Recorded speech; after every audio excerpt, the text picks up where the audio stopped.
So this is a paper jointly with Peter Habiger.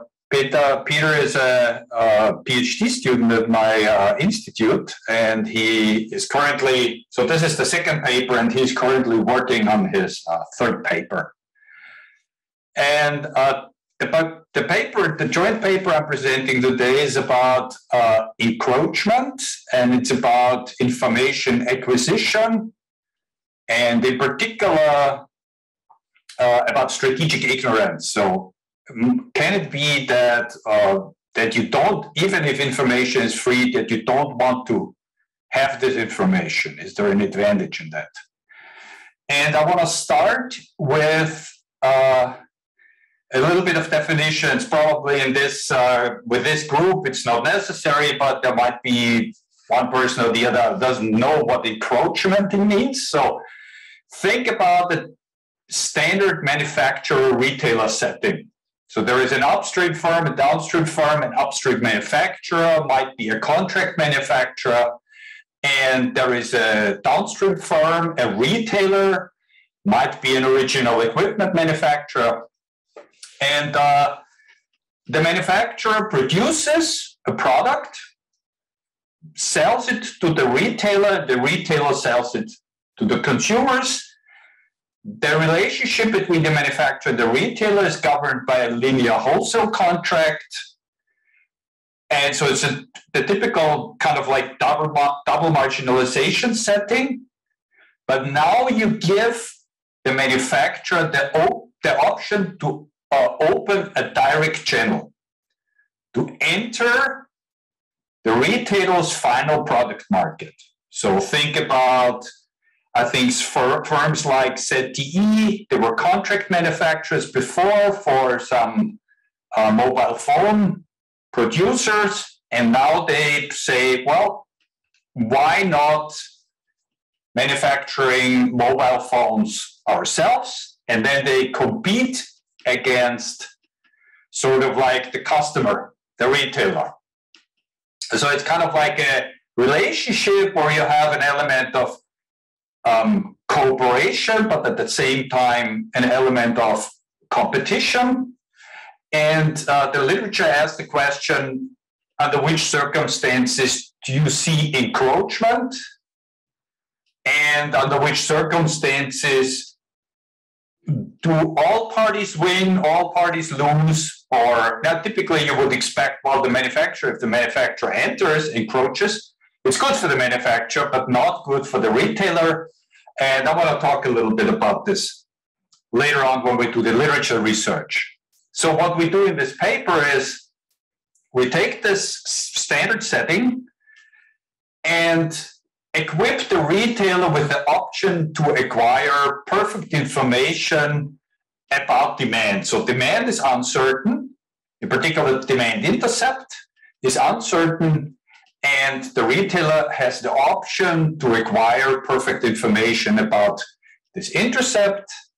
And in the first part of my talk, the retailer can acquire this information, but keeps it private.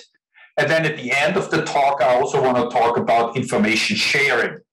So you acquire this information, or the retailer acquires information, shares it with the manufacturer. And acquiring perfect information is costly. For simplicity, it costs F, fixed costs. So a little bit of graphical sketch. You have a manufacturer, you have a retailer governed by a linear wholesale contract with the typical double marginalization problem. Market demand is very simple, standard linear demand system. Products are homogeneous, so XR, XM are the quantities of the retailer and the manufacturer. The A is the baseline demand, so that's a parameter, and theta is a random variable with, it's a binary random variable with two realizations. It can be high, so that the small theta can be capital theta, that would mean high demand, and the probability for this is lambda, and the probability for low demand, if the random variable is 0, this probability is 1 minus lambda. Okay, so of course, if the manufacturer does not encroach, then XM is 0, and we have a typical bilateral monopoly.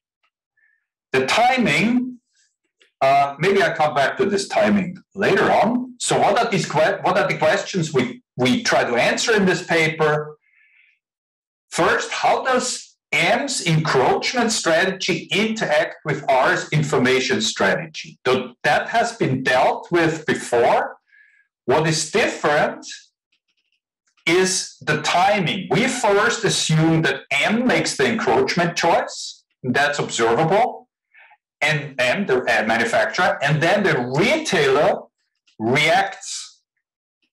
The retailer then decides, should I execute my option and get informed or not? And then the manufacturer sets the wholesale price, and then quantities are chosen. How does the retailer's information strategy interact with the wholesale pricing strategy of the manufacturer? And that sounds a little bit strange, this question. If you know the literature, you say, well, it's a linear wholesale contract, that's trivial. It's not. It's not so trivial because, and that is one of the distinguishing features of this paper. I come back to this, but just, it's not so trivial because although it's not a mechanism, we're not talking about mechanism design, we will see that the manufacturer has two choices, can either set a low wholesale price or a high wholesale price. And if it sets a very high wholesale price, that will affect the information strategy of the retailer or interact with the information strategy. If we take away this, most of the literature equips the retailer. It's natural. The retailer is close to the customer, saying, well, this guy is more informed. Well, what is the difference if you have the option or if you are committed ex ante?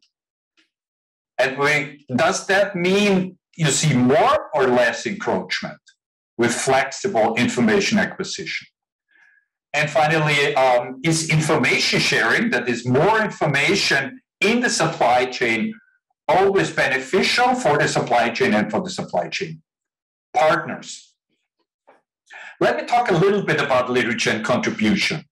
I don't want to spend too much time, but it's interesting to look at where it started. It started probably with Jiang, Jayat, and Hess in management science, 2003, but I would say the more prominent paper is Arya Middendorf Sapping in marketing science, 2007. So they consider this typical encroachment setting, but without asymmetric information. So it's a complete information setting. And then they ask the question, would it be possible that the retailer benefits from encroachment? And the answer is yes. And to give you the intuition, why could that be beneficial? It could be beneficial because I told you it's a cooperative setting, but it's a competitive setting. So the manufacturer has kind of two income streams. On the one hand, under encroachment, it now serves the downstream market and wants to sell.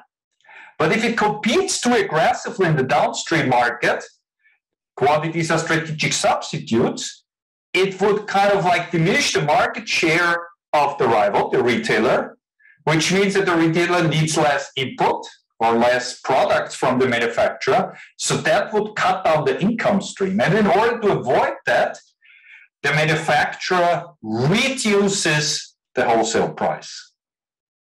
And that comes handy for the retailer. That's a benefit. And under certain circumstances, this reduction in the input price can dominate the competition effect, having an additional rival in the downstream market. So that's very prominent. There are a lot of papers looking at, up to now, I would say, in top journals, looking at this effect, under which circumstances do you have win, win, win, lose, lose, lose, and so on. And I think one of the prominent streams is encroachment under asymmetric information. And Lee-Gilbert-Lai is a prominent example. And it's also quite close to our paper because they talk about the same timing. I will show you the timing in a minute and what the difference is to our setting. So maybe we do that right now. So they talk about this timing. And we have M encroaches, yes, no. R acquires information, yes, no. So those are binary decisions. Those are the kind of like structural long-term decisions, and then the operational decisions. M sets the wholesale price, and in our setting, manufacturer and retailer choose the quantities for the downstream market, under encroachment, of course. Otherwise, only R chooses the quantity. So what is the difference to this Lee-Gilbert-Lai paper and also to Arya Mittendorf-Seppington? They consider as a kind of like a Stackelberg structure at the quantity setting stage. So the retailer sets the quantity first and the manufacturer sets the quantity later on. And they give some examples for that, why that is a sensible setting. I don't want to go into that, but the interesting thing is, of course, now you can talk about mechanism design, because if the retailer orders and the retailer has private information, so if the retailer orders a high quantity, then the manufacturer derives some private information from that. In our setting, you can't do that because manufacturer and retailer choose the quantity simultaneously. So each chooses the quantity without knowing what the other guy chooses. So that's a difference. And there is also a difference with a lot of the literature in that we have this flexibility here. R observes the encroachment decision and then acquires information, yes or no. What do we find? Well, we find that M's pricing strategy is discontinuous. The manufacturer trades off, can set a low wholesale price. So that was actually, for somebody doing I/O, that's quite strange. For somebody doing mechanism design, maybe not so much. But for me, it was quite strange that that actually it could be optimal for the manufacturer. So the manufacturer says, okay, I set a low wholesale price, and I serve the retailer always, so independent of the realization of the demand, or I set a rather high wholesale price, and then if demand turns out to be low, the retailer says it's not worth producing and shuts down. If demand turns out to be high, the retailer says, okay, I produce.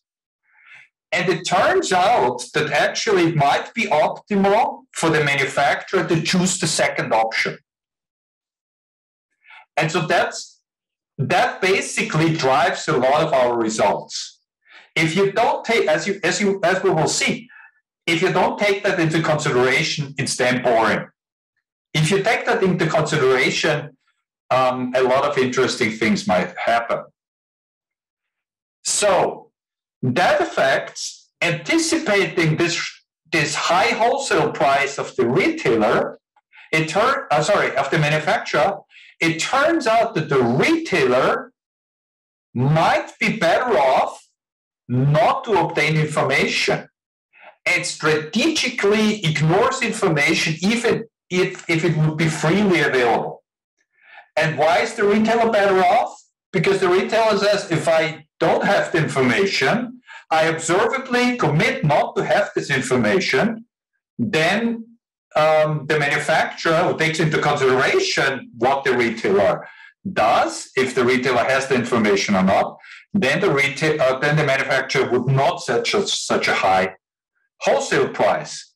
As a result, retailers' information strategy might be non-monotonic in market demand. So what I mean by that is it might be that with increasing expected demand, the retailer doesn't acquire information, acquires information, doesn't acquire information, acquires information. So there's non-monotonicity. It's not like acquire information or don't acquire information, but you might switch it back and forth. Another insight we will have is that M might encroach less with R's flexible information strategy. So what we do in the paper is we look at the literature. Most of the literature says the retailer is equipped or possesses this information. We allow flexibility, so costly investment or costly acquisition.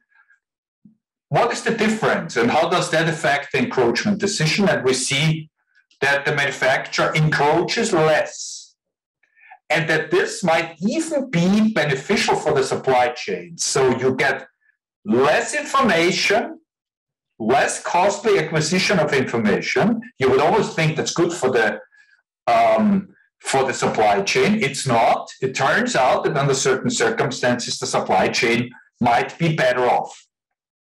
And finally, we find that information sharing or under information sharing, we see less encroachment. And in this sense, information sharing is kind of used by the retailer as an anti-encroachment device. It's kind of like a reward. I give you information if you don't encroach. Okay, I will work mostly with figures. This is the only formula in the whole paper, not in the whole paper. In the paper, you see the proofs and everything, but here I will only work with figures. These are the only formulas. So I want to walk with you through solving the subgame, because that's the most interesting subgame, where the manufacturer encroaches, so that's why you see a yes, and the retailer acquires information. No, because if the retailer does not acquire information, then both you have symmetric information and then you're back to Arya, Mittendorf, Seppington. Those are our benchmark cases. And then we have two cases: encroachment, information acquisition, no encroachment, information acquisition. And we start with encroachment, information acquisition as the primary focus of interest in this paper. And so what do we have? What are the expected profits of the retailer and the manufacturer? Well, we denote the price. So these are the inverse demand, or this is the price. If the theta is the random variable which kind of like determines the demand, shifts the demand in or out, or stays the same or shifts it out. And so if small theta is zero, so low demand, this is the price, right? And of course, the retailer has the private information, so it can condition the quantity choice on this information. The manufacturer doesn't have this information in the first part of my talk. And that's the price in the case when demand turns out to be high. So the intercept is A plus capital theta. Is the quantity of the retailer, quantity of the manufacturer. So given these prices, we can write down the expected profit straightforward. In case demand turns out to be low, probability 1 minus lambda. This is the profit margin. So the retailer sells the product, gets the price P0, and pays the wholesale price to the manufacturer. And this is the profit margin times the quantity, or demand turns out to be large with a probability lambda, profit margin, quantity, and has to pay the information acquisition cost because we have information acquisition. The manufacturer takes that into consideration that the retailer has the information, cannot condition its own quantity on this information, but can anticipate the quantity of the retailer. And so this is the profit margin in case demand turns out to be small. I will comment on the C in a moment. And then additionally, so the manufacturer sells the product, but also sells the product or input to the retailer. So that's the second income stream from selling to the retailer. And that's the same in case demand turns out to be high. So what is the C?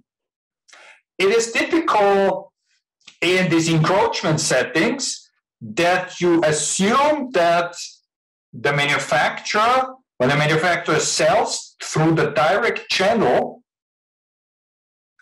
it encroaches, that it comes with a disadvantage. Technically, it's because otherwise the manufacturer would foreclose the retailer.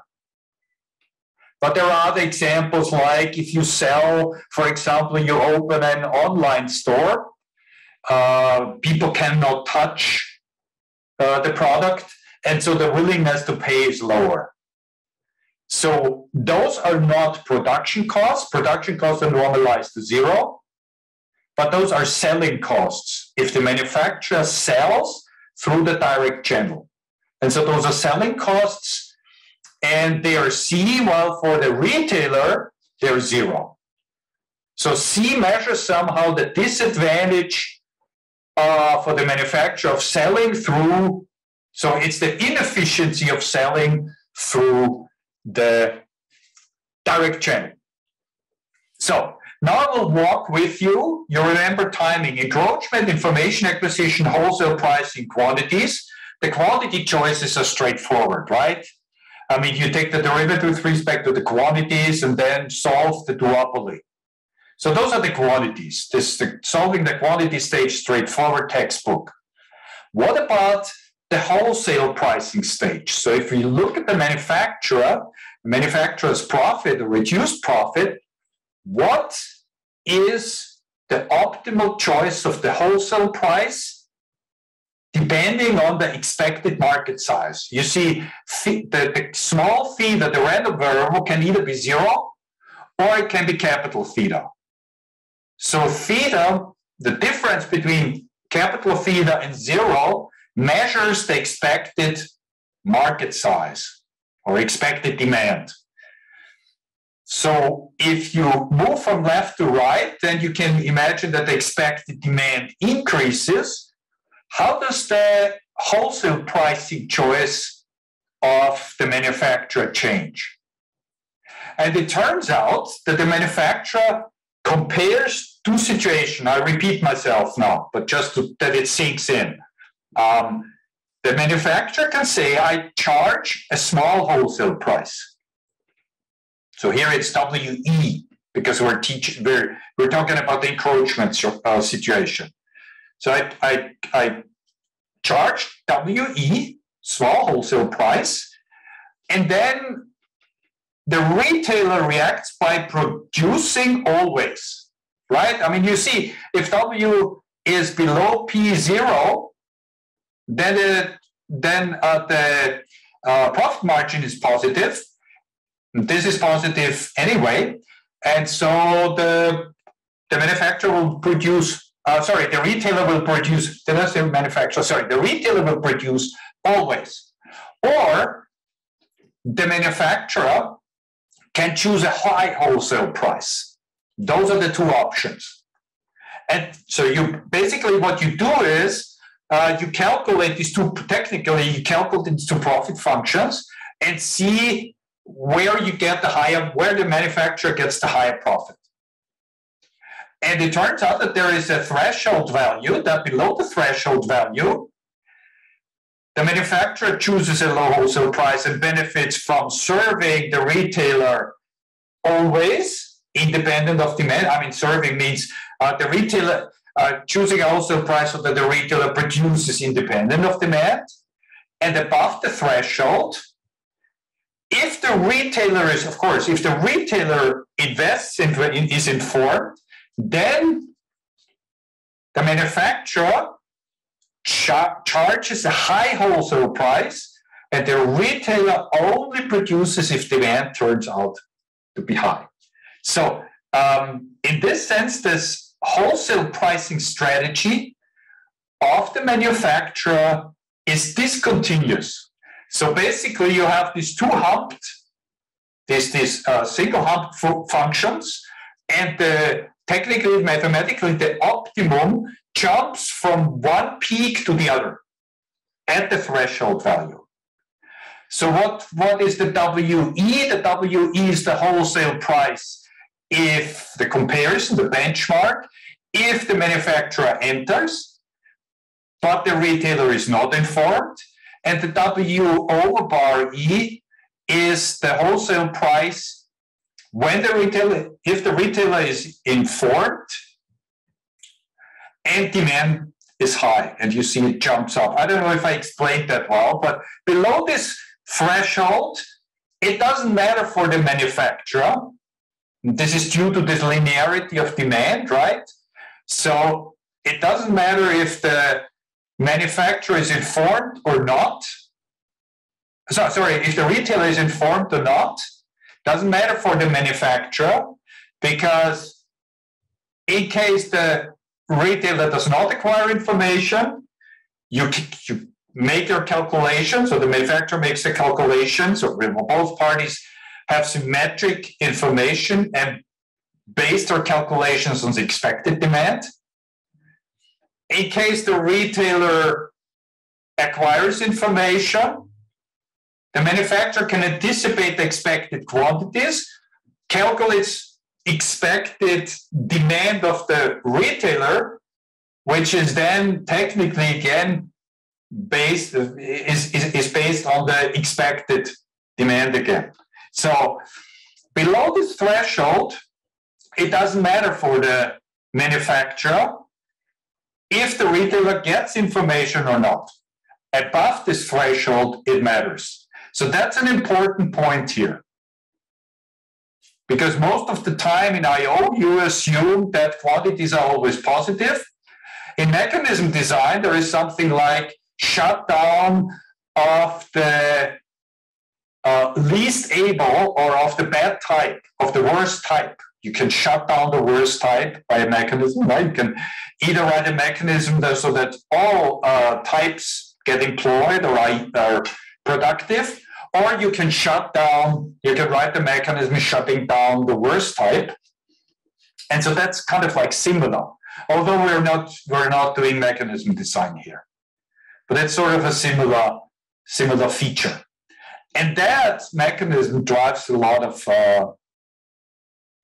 stuff. So any questions at this point? Because that's an important part here.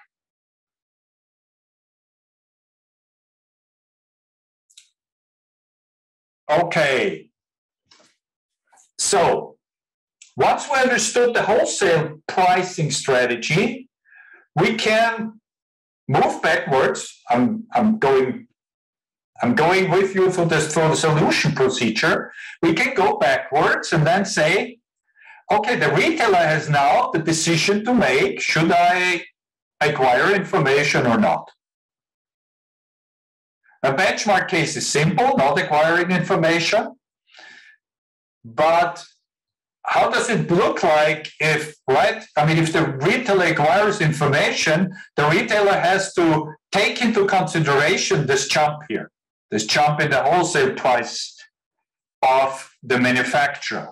How does that affect the acquisition decision, information acquisition decision? So we look at the decision of the retailer now. And this is given in propositions 1 and 2, and F is sufficiently small. What does it mean? Well, F are the information acquisition costs. If the information acquisition costs are very, very high, there will not be information acquisition, right? So we assume that it pays off to acquire information. The exact conditions are given in the paper. So what we have here is, again, expected market size. So sort of like the difference between the capital theta and zero, the spread between the good state and the bad state of demand. And here are the expected profits of the retailer. Theta hat is again this threshold we have seen before. And we see that the retailer, in case of no information acquisition, so this horizontal line, this brownish horizontal line, represents the retailer's expected profit in case of no information acquisition. It turns out, there's another well-known feature in these encroachment settings, that the retailer's expected profit is independent of the expected demand. It just depends on the inefficiency, on the C. And so this is a horizontal line. But of course, the P under bar and the P over bar are the profits, the corresponding profits below and above the threshold, if the retailer acquires information under an assumption given that the manufacturer encroached. And what do we see? We see that for low values of theta, the retailer's expected profit on the information acquisition is lower than without information acquisition, and for a medium theta, for a medium market size, it's higher. Which means that for a small theta, no information acquisition because profit is higher here. For a medium information acquisition because profit is higher on the information acquisition. But then at this threshold, remember, we have this jump in the wholesale price at this threshold, which means that the profit of the retailer would drop because the retailer has to pay more now for the product or for the input. And then it turns out again that the expected profit is lower on the information acquisition than under no information acquisition, and then becomes again higher for very high values of theta. So let me try to give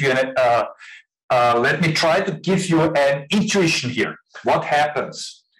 Well, what happens? What happens below this, where the manufacturer is not affected by the information acquisition of the retailer, and the wholesale price is unaffected, right?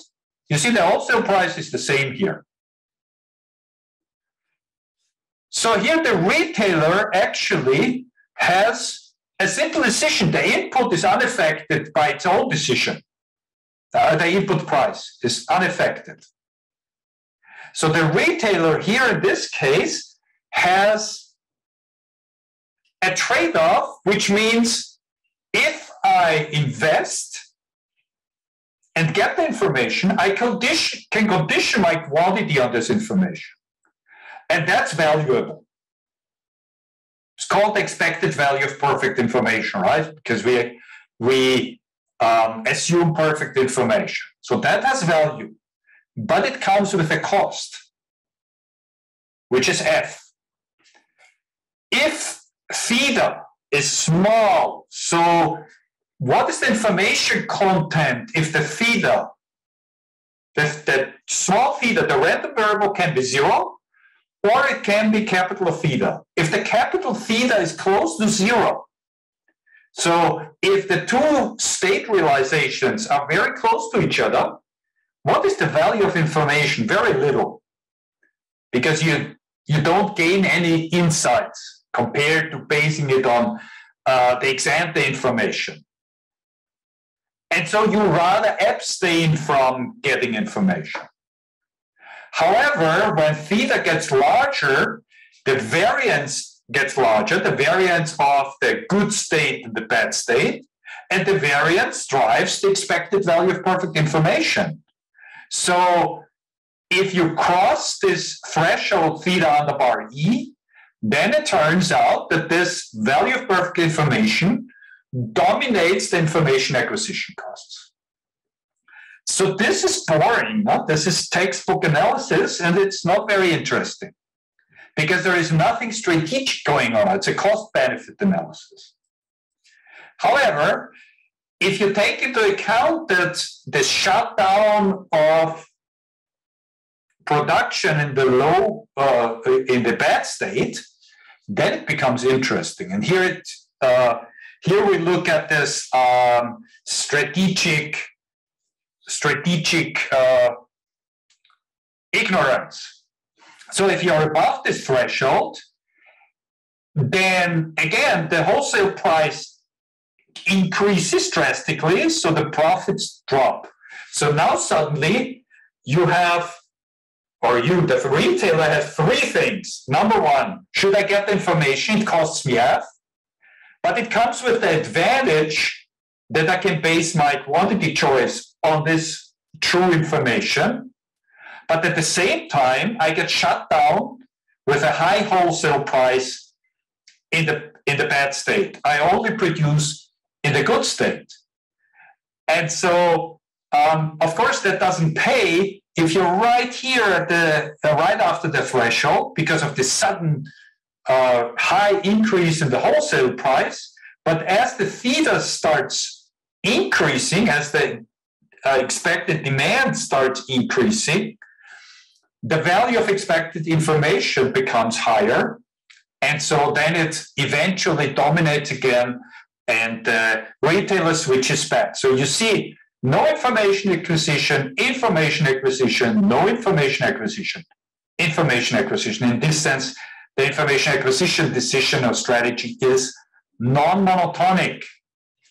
So now I showed to you how to solve the subgame yes, yes. So encroach, acquire information. The same way you can solve no encroachment, acquire information. It's basically the same analysis. And then you have the two benchmarks. Do not encroach, acquire information, do not encroach. Did I say that wrong? No, do not acquire information, encroach or do not encroach. Those are the benchmarks. And then you compare the profits. And here are the profits. So the horizontal line is again theta. So basically the difference between the good and the bad state, which drives the expected demand. And here we have C, which are the selling costs, or you can kind of like interpret it as the disadvantage of the manufacturer, the manufacturer's disadvantage of selling through the direct channel. So if you look at this here in this blue region, what does it mean? You have a low disadvantage and you have a small expected demand. What is the outcome? The outcome is that, or what is the strategy? The manufacturer encroaches and the retailer does not acquire information. I forgot to say one thing. This is also important in order to understand that, because otherwise you will ask me. So we noticed that in this region, right, we had the same wholesale price, which means that it turns out that the profit of the manufacturer are the same up to this threshold. Finally, here we know that there's no information acquisition, which means that actually the manufacturer profit, again, will be the same up to here. So over this whole regime here, up to theta upper bar, the manufacturer's profit will be the same, so unaffected.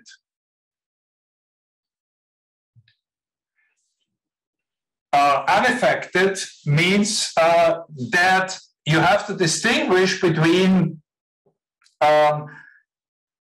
high selling costs, so high inefficiency or low inefficiency of selling through the direct channel. If the inefficiency is low, you encroach. If the inefficiency is high, you do not encroach. And then you have these thresholds, these theta upper bars, right? Where the wholesale pricing strategy changes, where the information acquisition strategy changes. So here, information is acquired. And the distinction between the orange and the red region is just that for low efficiency, you have encroachment, and for high inefficiency, you do not have encroachment. So you might object now, well, that's a pretty straightforward figure. So much analysis for very little insight. I would still argue that it's interesting. For example, if you look at a horizontal line here, if you draw a horizontal line here, you see that for increasing theta, so increasing expected demand, you have first a situation where the manufacturer does not encroach and there is no information acquisition. Then the manufacturer does not encroach and the retailer acquires information, and then so you have a jump in these equilibria, and then you have an encroachment situation where the retailer acquires information. So that's interesting. The same you can see if the inefficiency is going up. But that's not the point I want to make here. I want to make 2 points, and then I'm done. First, if we look at this figure again, the left one, then you have encroachment in this lower region here. So the line which demarcates or bounds the region of encroachment and no encroachment is this one here, where I hope you can see my cursor here.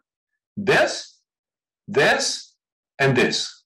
So here below you have encroachment, here above you have no encroachment. Now let's make a thought experiment. What would happen if the retailer is not flexible in its information acquisition strategy? So most of the literature says, well, the retailer possesses the information or is committed to acquire information. What would happen?